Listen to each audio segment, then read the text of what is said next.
ITBP के जवान इन दिनों लद्दाख के अंदर माइनस टेम्परेचर में आइस हॉकी जैसे टफेस्ट गेम की प्रैक्टिस कर रहे हैं। इस वक्त हम सिंध नदी के पास में एक नेचुरल आइस हॉकी रिंग के पास मौजूद हैं और यहाँ पे आईटीबीपी के जवान आइस हॉकी प्रैक्टिस कर रहे हैं, क्योंकि आने वाले वक्त में मुख्तलिफ आइस हॉकी टूर्नामेंट्स में हिस्सा लेना है। और आइस हॉकी की बात करें, आईटीबीपी के जवान आइस हॉकी जैसे टफेस्ट गेम खेल के आने वाले वक्त में देश का नाम दुनियाई सतह पे आगे बढ़ाते हैं। आपको बताते चले, इन दिनों लद्दाख के अंदर टेम्परेचर में काफी गिरावट देखने को मिला है। वहीं आज -18 से नीचे टेम्परेचर गिर चुकी है और ये गेम माइनस टेम्परेचर में ही खेला जाता है। यहाँ पे आईटीबीपी के जवान आइस हॉकी की प्रैक्टिस कर रहे हैं और ice hockey one of the toughest game in the world कहा जाता है और सरहद पे बैठ के हमारी रक्षा करते हैं और साथ ही साथ टफेस्ट गेम को अपनाते हुए और टफेस्ट गेम खेलते हुए देश का नाम दुनियाई सतह पे आगे बढ़ाते हैं। और साथ ही साथ लद्दाख जैसे इलाके में विंटर स्पोर्ट्स की काफ़ी अहमियत है, विंटर स्पोर्ट्स की काफ़ी स्कोप है। इसको बढ़ाने के लिए आईटीबीपी की जानिब से बेहतरीन कोशिशें करते हैं। फिलहाल हम आपको प्लेयर्स से भी इंटरेक्शन कराते हैं और साथ ही साथ कोच से भी बात करते हैं और जानने की कोशिश करते हैं आईटीबीपी के जवान एक तो सरहद पे हमारी रक्षा करते हैं, दूसरी जानिब आइस हॉकी जैसे गेम के हवाले से आगे बढ़ाने के लिए, इस गेम को प्रमोट करने के लिए किस तरह की कोशिशें करते हैं और साथ ही साथ लद्दाख के अंदर जवानों की यूथ की टैलेंट को निखारते हुए आगे बढ़ाने के लिए आईटीबीपी की किस तरह की कोशिशें रहती है, वो आप तक हम पहुंचाते हैं।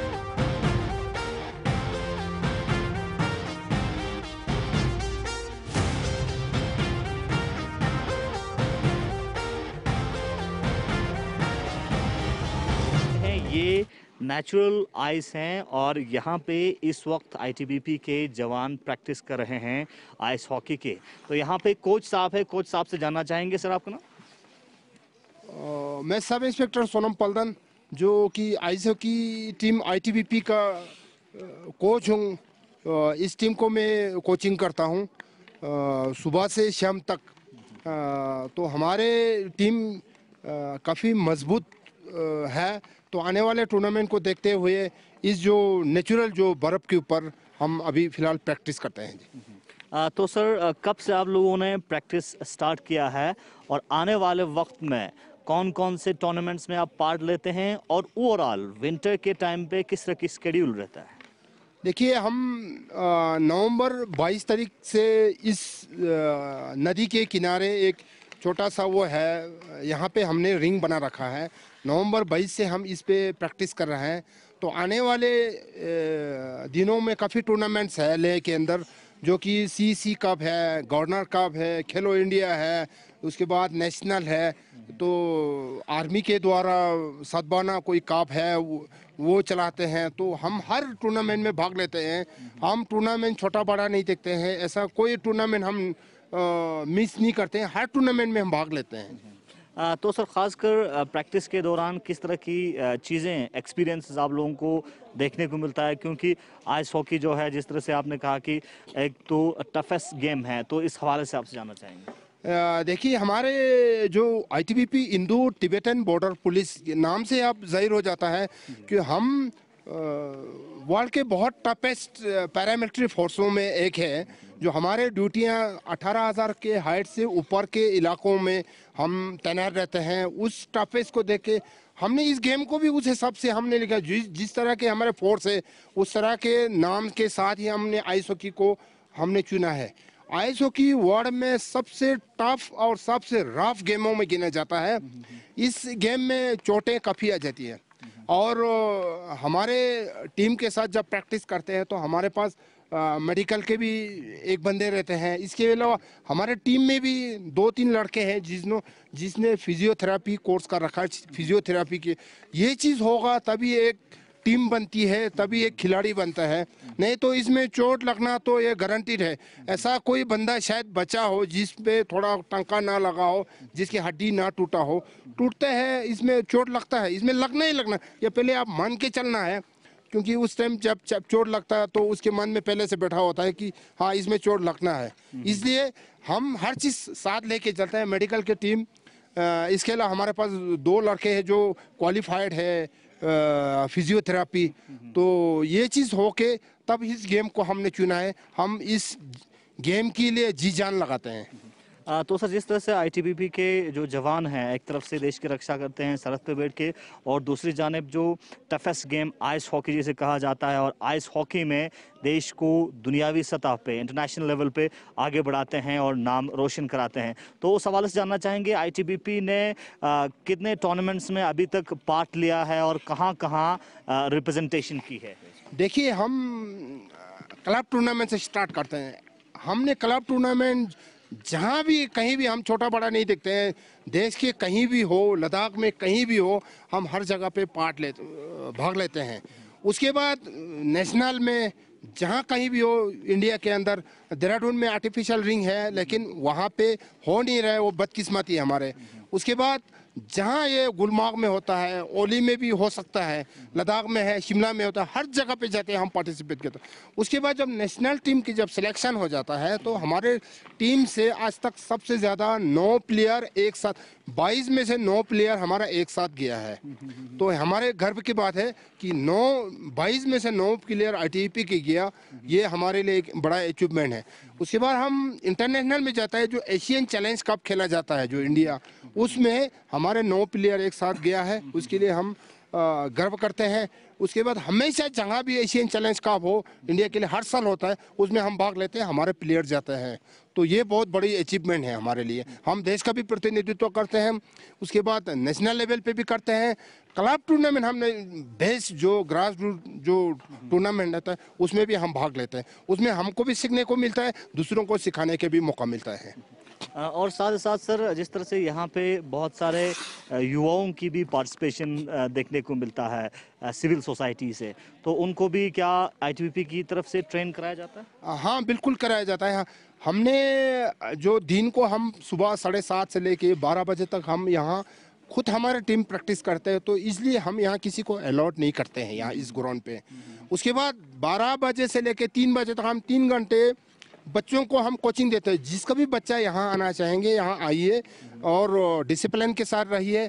उसके बाद आजकल जो कोविड का है उसको भी हम ध्यान में रखते हैं। बच्चों को पूरा प्रॉपर मास्क होगा तभी हम इस ग्राउंड के अंदर अलॉट करते हैं। सैनिटाइज हो साथ में, लेकिन हम उन बच्चों को हम यहाँ पे कोचिंग देते हैं, बराबर देते हैं। जो स्किल है हम जो कोशिश करते हैं अच्छे से अच्छा एक प्लेयर बने बच्चों को, तो आगे आने वाले कल के लिए देश का प्रतिनिधित्व कर सके।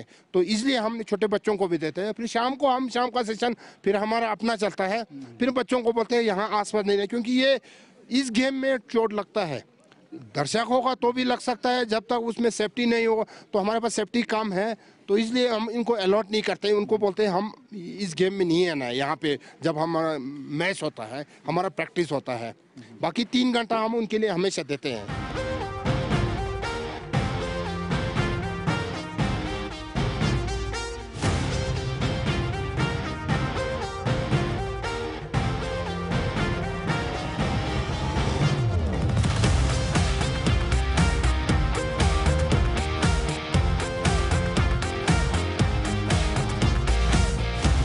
इस वक्त हम आपको मिलवाना चाहेंगे आईटीबीपी के उन जवानों से जिन्होंने देश को इंटरनेशनल लेवल पे रिप्रेजेंट किया है और इंटरनेशनल गेम इन्होंने खेला है। तो हैं जिन्होंने इंटरनेशनल गेम खेला है आइस हॉकी के हवाले से और इंटरनेशनल लेवल पे देश को रिप्रेजेंट किया है और देश का नाम इंटरनेशनल लेवल पे दुनियावी सतह पे आगे बढ़ाया है।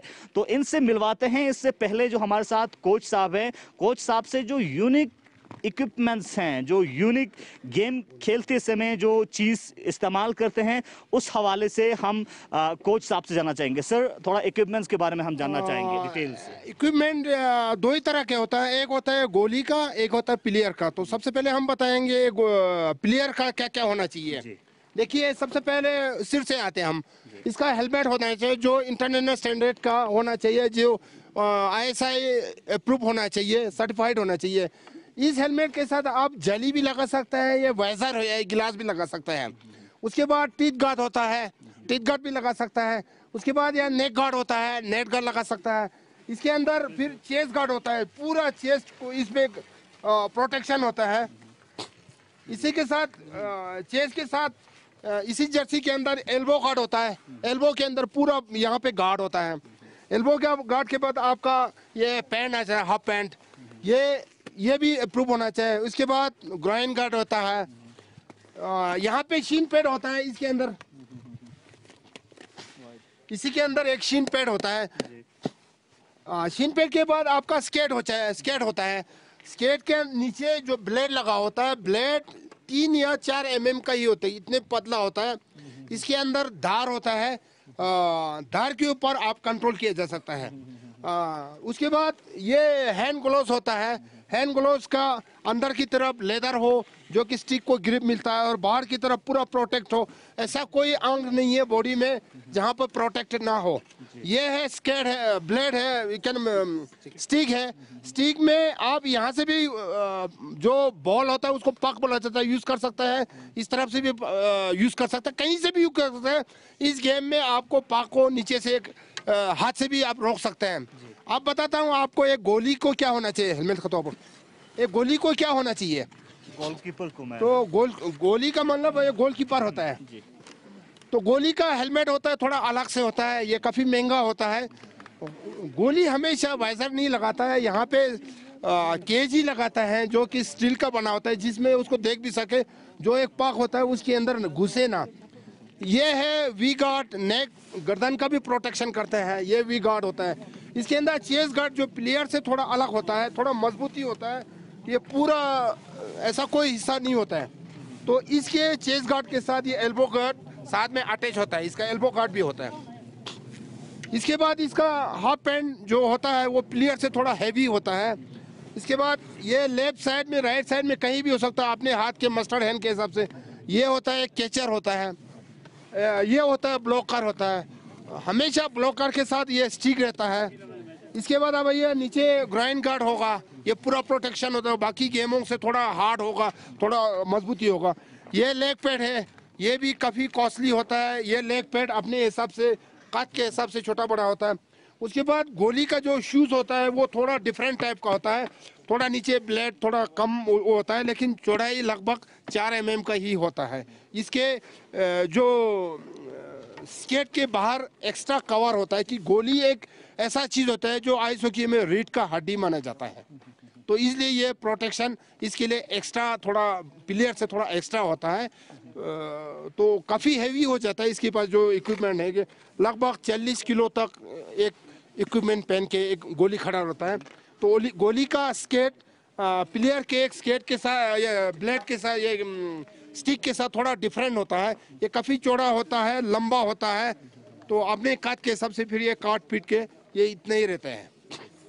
जी, बहुत बहुत शुक्रिया सर। तो आईटीबीपी के जवान दुनिया के टफेस्ट जगह पे सर्विस देते हैं, सर्विस करते हैं, और दुनिया का टफेस्ट गेम आइस हॉकी भी खेलते हैं, और आइस हॉकी के ज़रिए देश का नाम इंटरनेशनल लेवल पे आगे बढ़ाते हैं। तो मुख्तलिफ इंटरनेशनल प्लेयर्स हैं, इनसे मिलना चाहेंगे। सर आपका नाम? जाकिर हुसैन।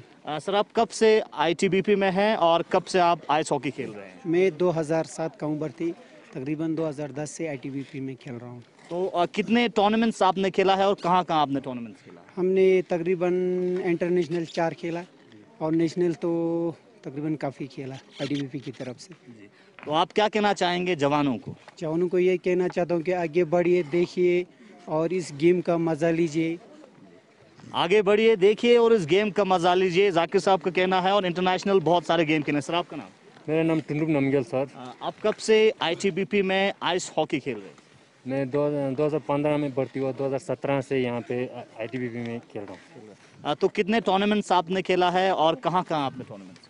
मैंने पहले इंटरनेशनल लेवल में तो नहीं खेल, मगर यहाँ पे जीनियर्स वर्ल्ड रिकॉर्ड किया है आइस हॉकी का, फिर उसमें रिप्रेजेंट किया है इंडिया टीम की तरफ। क्योंकि हम लोग हर चीज़ देखते हैं, सर्दी में सबको याद आता है आइस हॉकी और गर्मी में सब भूल जाते हैं। तो रिक्वेस्ट ये है कि हम लोग इतना मतलब इसको प्रमोट करने के लिए पैसा भी खर्च कर देते हैं, बट हमारे पास तो प्लेटफॉर्म तो है नहीं जिसके ऊपर हमने खेलना है। तो मैं कहता हूँ कि पहले उसको बनाए, उसके बाद इस गेम को प्रमोट करें, तो शायद आगे के लिए और अच्छा रहेगा। चलिए, बहुत बहुत शुक्रिया। आपका नाम? कुंचोक नमगेल। सर कब से आप आईटीबीपी को रिप्रेजेंट करते हुए टूर्नामेंट्स खेल रहे हैं? 2003 से आईटीबी से। कहाँ कहाँ? अबू धाबी गया, कुवैत गया, किर्गिस्तान, थाईलैंड। तो ये गेम खासकर विंटर में ठंड ज़्यादा होता है, तो उसमें हमारे हेल्थ एंड हाइजीन को मेंटेन करने के लिए कितना अच्छा है? उसके लिए काफ़ी अच्छा है। जैसे हम लोग ऐसे खाली बैठने से बिल्कुल ही बॉडी ठंडा रहता है। जैसे गेम खेलते हैं हमारा बिल्कुल एकदम से पसीने आते हैं, इससे हमारा बॉडी बिल्कुल ही फिट रहता है। सर्दी के लिए बहुत ही अच्छा है।